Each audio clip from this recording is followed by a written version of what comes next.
잘 아는 빌립보 감옥 사건이죠. 바울과 실라는 점치는 귀신 들린 여종을 고쳐 주었는데 이렇게 선한 일을 했으면 상을 받아야 마땅할 텐데 돌아온 것은 매질과 감옥행뿐이었습니다. 옷이 찢기고 등은 터져나가 흐르고 피가 나고 발은 착고에 단단히 채워진 채 빛 한 줌 없는 깊은 지하 감옥에 갇혀 버린 것입니다. 성경은 이때를 한밤중에라고 기록하고 있습니다. 여러분, 이 한밤중은 단순히 물리적 시간만을 의미하는 것은 아닐 것입니다. 인생의 가장 깊은 절망의 시간, 도무지 앞이 보이지 않는 영적인 암흑기를 가리켜서 아마 성경은 이렇게 한밤중이라고 표현하고 있지 않는가 하는 생각을 해보게 됩니다. 여러분, 우리도 인생을 살아가다 보면 이런 인생의 한밤중을 맞이할 때가 있습니다. 억울하고 답답하고 사방이 다 꽉 막혀 있어서 어찌할 수 없는 그런 지경에 놓였을 때 오늘 우리 바울과 실라의 모습을 생각하면서 그 답답한 상황을 헤쳐나가는 그런 지혜를 오늘 말씀을 통하여 우리가 함께 배워가기를 원합니다. 자, 오늘 본문에 보면 바울과 실라는 어떻게 감옥에서 탈출하게 되었는지를 우리에게 보여줍니다. 자, 오늘 먼저 생각해 볼 것은 어떻게 그들이 감옥에서 나올 수 있었는가, 옥문이 열리는 역사가 일어났는가 할 때 원망이 터져 나와야 할 때 기도와 찬송을 선택하니까 옥문이 열리더라라는 것입니다. 누가 봐도 원망할 수밖에 없는 상황에서 오히려 기도하고 찬송했더니 그 답답한 감옥 같은 그곳에 옥문이 활짝 열려지는 그런 기적이 일어났다라는 말입니다. 여러분, 오늘 25절 말씀 우리 다 같이 한번 읽어보겠습니다. 25절입니다. 시작. 한밤중에 바울과 실라가 기도하고 하나님을 찬송하며 죄수들이 듣더라. 아멘. 여러분, 이것이 바로 기적의 시작입니다. 어떻게 생각해 보면 하나님, 우리가 전도하는데 왜 우리가 감옥에 있어야 합니까? 하나님, 우리가 복음을 전하는데 왜 우리가 이 고난을 받아야 됩니까? 이렇게 원망할 수밖에 없는 그런 상황이지만 그들은 신세한탄하면서 원망하거나 울지 않습니다. 그들은 그 냄새나고 어두운 감옥에서 오히려 하나님 앞에 기도하고 무엇보다도 그들은 그곳에서 하나님을 찬양했다라고 하는 것입니다. 여러분, 찬양이 언제 우리의 입술에 맴돌던가요? 기쁘고 즐거울 때, 행복할 때 사실 우리는 찬양하지, 너무 힘들면 찬양을 우리의 입에 담기가 어려운 것이 현실입니다. 자, 여러분, 그런데 우리가 알다시피 찬양이라고 하는 것은 곡조 있는 곡조 있는 기도를 넘어서 하나님의 절대 주권을 인정하는 확실한 믿음의 선포가 찬양이라고 하는 사실을 우리는 기억해야 합니다.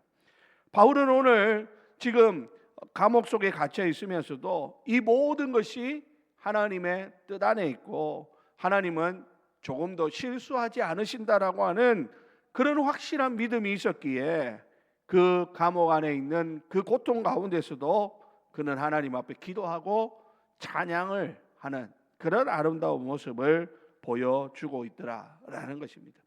많은 사람들이 인생의 화려한 날에는 찬양하지만 인생의 한밤중이 찾아오면 입을 닫아버리기 일쑤입니다. 그런데 진짜 믿음은 한밤중에 증명되는 것입니다. 마귀는 우리가 고난 중에 원망하기를 기다립니다. 불평하고 거기서 하나님 앞에서 불신앙하기를 원하죠. 그러나 우리가 그 예상을 뒤엎고 찬양을 터뜨릴 때 마귀는 당황하고 어둠의 결박은 힘을 잃게 되는 것입니다. 그러므로 여러분, 찬양은 지옥의 문을 닫고 천국의 문을 여는 열쇠라고 하는 사실을 우리는 기억할 수 있어야 합니다. 사랑하는 우리 성도 여러분, 오늘 우리의 삶에 환경이 어려워서 우리 마음에 불평과 원망이 나올 때가 찾아올 것입니다.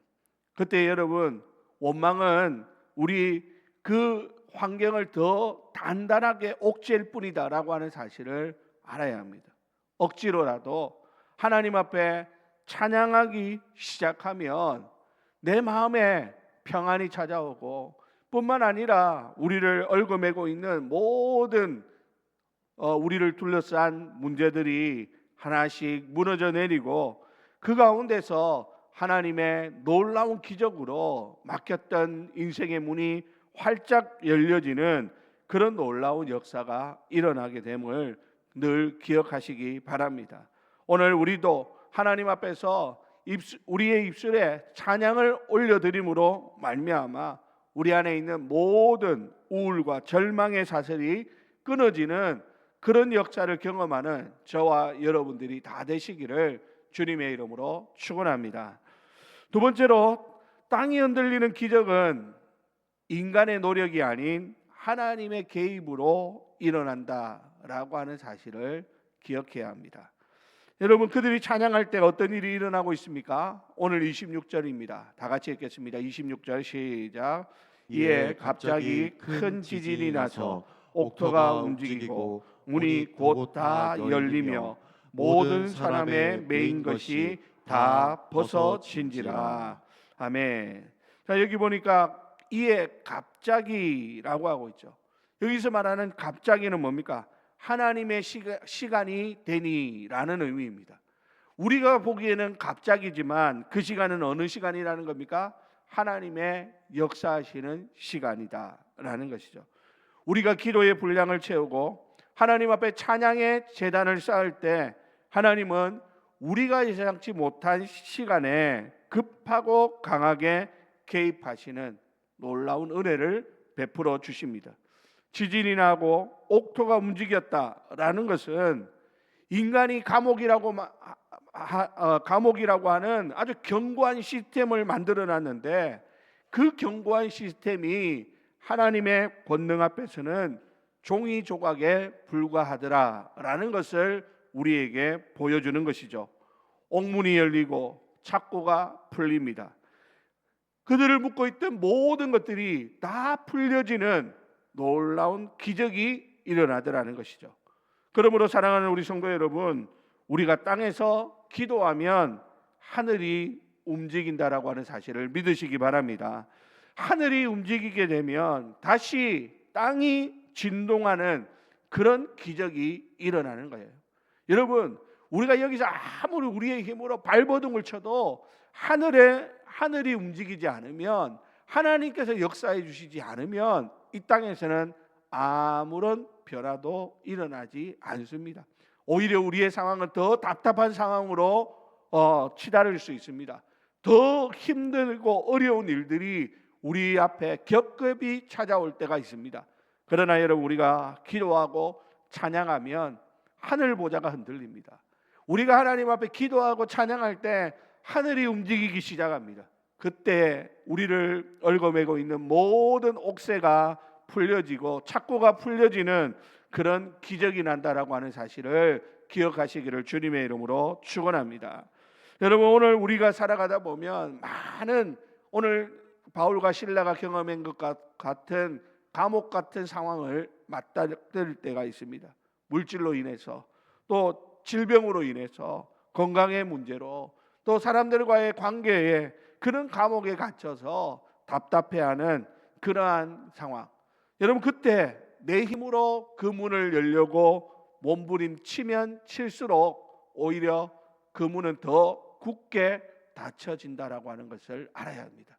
내가 발버둥 치면 칠수록, 마치 늪에 빠진 사람이 거기서 빠져나오기 위해 가지고 자기의 힘으로 발버둥 치면 칠수록 더 깊은 늪으로 빠져들어가는 것처럼 말입니다. 그때는요, 무엇이 필요합니까? 외부에서 누군가가 나를 끌어내 줘야 됩니다. 내가 몸부림쳐 가지고는 절대 거기에서 빠져나오지 못합니다. 그런데 외부에 있는 전능하신 하나님의 손이 우리의 그 기도를 들으시고 우리에게 그 사랑의 손길을 내밀 때 우리를 얽어매고 있던 모든 감옥이 풀려지고 하나님의 놀라운 기적의 역사가 일어나게 된다라고 하는 사실을 믿으시기를 주님의 이름으로 축원합니다. 그래서 여러분, 내가 하려고 하는 그 모든 시도를 멈추고 하나님의 개입을 요청해야 됩니다. 하나님 도와주십시오. 하나님 살려주십시오. 하나님 이 답답한 이 상황에서 벗어나게 도와주십시오. 내 힘으로는 여기서 벗어날 길이 없습니다. 내 능력으로는 여기에 헤쳐나올 수가 없습니다. 하나님이 내 손 잡아주시고 하나님이 나를 끌어 주옵소서. 그렇게 할 때 하나님의 놀라운 개입으로 말미암아 막혔던 옥문이 열리고 닫혔던 모든 우리 인생 앞에 있는 그 장애물들이 무너져 내리는 기적을 경험하게 되는 것입니다. 사랑하는 우리 주례교회 성도 여러분, 오늘 이 새벽 찬송과 기도로 하늘을 흔들어 여러분들의 삶을 묶고 있는 흉악한 결박을 풀어내는 그런 기적을 경험하는 저와 여러분들이 다 되시기를 주님의 이름으로 축원합니다. 마지막으로 세 번째로 우리가 기억할 것은 뭐냐면, 그러면 이 감옥 문이 열리는 이 놀라운 기적이 일어난 이유가 무엇인가를 우리가 알아야 된다는 것이죠. 여러분, 왜 지금 하나님께서 바울과 실라가 갇혀 있는 그 옥문을 여는 기적을 행하여 주셨는가라는 것입니다. 여러분, 기적의 최종 목적은 단순히 내 문제 해결에 있지 않습니다. 문제 해결을 넘어서 그보다 더 중요한 이유가 있기 때문에 하나님께서 기적을 베풀어 주시는 것을 알아야 됩니다. 내가 무조건 기도하면 하나님이 물질의 문제 해결해 주시고 건강의 문제 해결해 주시고 모든 내 인생의 문제 다 만사형통하게 될 것이다. 그거는 뭡니까? 기복신앙이죠. 여러분, 하나님 우리에게 은혜를 베풀어 주시는 데는 특별한 목적이 있습니다. 그게 뭘까요? 그게 바로 영혼 구원이라고 하는 것입니다. 여러분, 오늘 감옥문이 열렸을 때 바울과 실라는 도망가지 않습니다. 간수는 죄수들이 도망간 줄 알고 자결하라고 하죠. 그때 바울이 소리쳐서 그를 말립니다. 28절에 보니까 내 몸을 상하지 말라, 우리가 다 여기 있노라 하면서 그는 그 간수에게 하늘의 복음을 선포합니다. 우리가 잘 아는 말씀이죠. 31절 우리 다 같이 읽겠습니다. 31절 시작. 이르되 주 예수를 믿으라, 그리하면 너와 내 집이 구원을 받으리라 하고. 아멘. 여러분, 이게 중요한 거예요. 하나님이 지진을 일으키신 진짜 목적이 뭡니까? 바울을 탈옥시키기 위함이 아니라는 것이죠. 하나님이 옥문을 여신 이유가 뭡니까? 바울과 실라만 살려주기 위함이 아니라는 겁니다. 하나님께서 바울을 감옥에 갇히게 한 것도, 또 그 감옥에서 기도하고 찬양하게 한 것도, 그리고 그 찬양과 기도를 통하여 그 옥문을 여신 것은 바로 그 간수와 그 가족의 영혼 구원을 위함이었더라라는 것입니다. 이거를 모르면 바울이 문이 열리자마자 어떻게 했을까요? 야, 문 열렸다 이라고 할렐루야 하고 그냥 도망가 버리는 거죠. 그러면 이 간수와 그 가족들은 구원을 얻지 못했을 것입니다. 그러면 바울의 인생에 또 다른 감옥이 그를 괴롭힐 수밖에 없는 것이죠. 여러분, 오늘 바울은 자신의 자유보다 한 영혼의 구원을 더 소중하게 여기는 그러한 모습을 봅니다. 내가 자유를 얻는 것보다 이 사람에게 영혼 구원의 그 놀라운 하늘의 선물을 전해주기를 바울은 기뻐했다. 여러분, 이것이 바로 성숙한 신앙이라고 할 수 있는 것이죠. 여러분, 오늘 제가 어제도 광고 드린 것처럼 이번 한 주간은 VIP를 가슴에 품고 기도하시기 바랍니다. 하나님, 우리 VIP들의 마음에 꽉 막혀 있는 그 흑암의 사슬, 하나님, 우리가 기도할 때 그 흑암의 사슬이 열려지게 하여 주옵소서. 하나님의 놀라운 은혜로 이번 2026년도에 주님 전으로 나오게 하시고 주의 복음을 듣게 하시고 하나님의 사람으로 거듭나는 그런 놀라운 역사가 일어나게 해달라고 기도하는 그러한 저와 여러분들이 되시기를 주님의 이름으로 축원합니다. 이제 말씀을 마칩니다. 여러분, 최근에 개봉한 신의 악단이라고 하는 영화가 있는데 보신 분들 있습니까? 제가 지난주 월요일날 우리 집사람하고 같이 봤는데요. 여러분들에게 추천합니다. 한번 가셔가지고 보시기 바랍니다. 이 영화는 전 세계에서 가장 춥고 가장 어두운 감옥과도 같은 땅 북한을 배경으로 하는 영화입니다. 그곳에서 외아버리를 위해서 가짜 찬양단을 조직합니다. 그리고는 그 공산당 간부들이 가짜 찬양단을 모집했는데 하필이면 죄송합니다. 이거 이야기하면 젊은이들은 아주 극혐하는데 줄거리 미리 이야기해 준다고.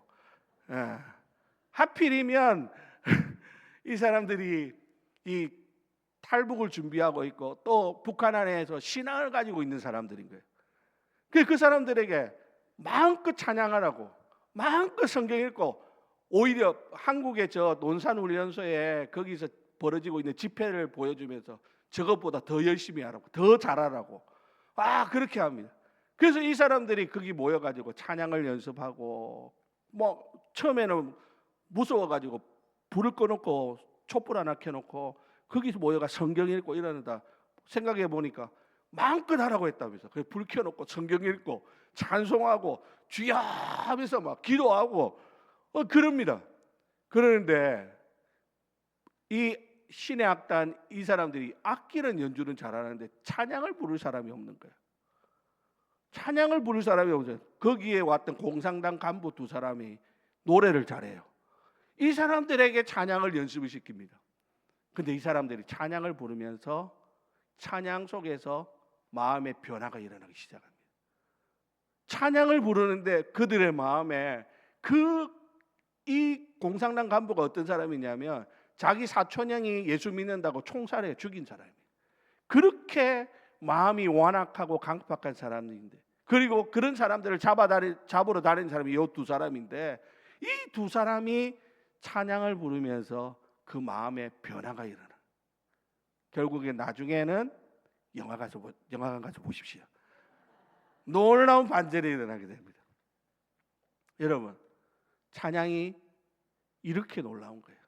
제가 그걸 보면서 이 찬양을 통해 찬양만 불러도 이런 엄청난 변화가 일어나는구나 하는 것들을 보았습니다. 여러분, 우리의 인생에 한밤중 분명히 찾아옵니다. 아무것도 보이지 않는 답답한 상황이 공포처럼 밀려오는 그러한 시간이 우리들 가운데 찾아오게 됩니다. 여러분, 그때 내가 그것을 벗어나려고 몸부림치는 것은 정말 어리석은 일입니다. 내가 해봤자 아무런 변화가 있지 않습니다. 내가 찬양하고 기도하면 하나님이 움직이시는 거예요. 하나님이 그 사람들의 마음을 움직여 주시듯이 하나님께서 역사하시니까 놀라운 기적의 은혜가 임하게 되더라라고 하는 사실입니다. 여러분, 오늘 우리의 인생에 한밤중이 찾아올 때 울거나 두려워하거나 원망하지 말고, 오늘 그때가 바로 우리가 하나님을 찬양할 때라고 하는 사실을 기억하십시오. 그때가 바로 하나님 앞에 엎드려 기도해야 될 때라고 하는 사실을 명심하시기 바랍니다. 찬양하고 기도할 때 우리를 가로막고 있는 모든 옥문이 열리는 그런 기적이 일어나게 될 것입니다.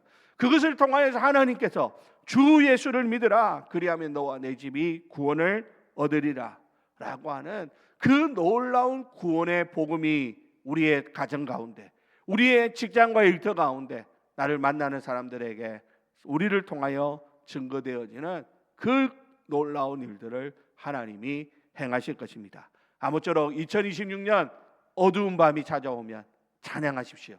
어두운 그 그늘이 드리울 때면 하나님 앞에 엎드려 기도함으로 승리하는 저와 여러분들이 다 되시기를 예수님의 이름으로 간절히 축원드립니다. 우리 함께 기도하고 마치도록 하겠습니다. 우리 이 시간 다 같이 오늘 주신 말씀 가지고 주여 한번 부르고 통성으로 기도하신 후에 자유롭게 돌아가도록 하겠습니다. 주여, 하나님 아버지 은혜와 사랑을 감사합니다. 오늘도 우리를 사랑하시는 주님, 하나님 아버지 이 새벽에 저희들 주님 앞에 나와서 하나님 우리의 인생의 한밤중을 만났을 때 우리가